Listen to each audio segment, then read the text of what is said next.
بسم اللہ الرحمن الرحیم۔ تمام دیکھنے سننے والوں کو آر ایم لا فرم میں خوش آمدید اور ایڈوکیٹ شبیر حسین کیانی کی طرف سے السلام علیکم ورحمۃ اللہ۔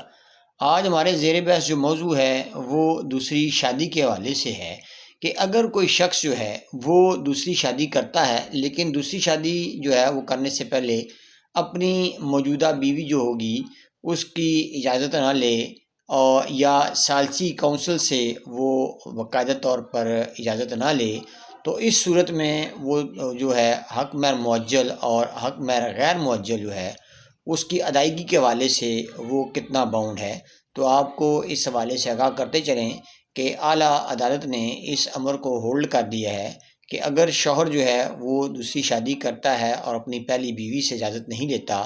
یا جو مثالتی کونسل ہے اس سے اجازت نہیں لیتا، تو ایسی صورت میں اس شخص کو حق مہر معجل اور غیر معجل جو ہے وہ اپنی بیوی کو ادا کرنا پڑے گا۔ اور یہ امر جو ہولڈ کیا گیا وہ P L D 2020 supreme court page 613 پر اس امر کو ہولڈ کیا گیا ہے۔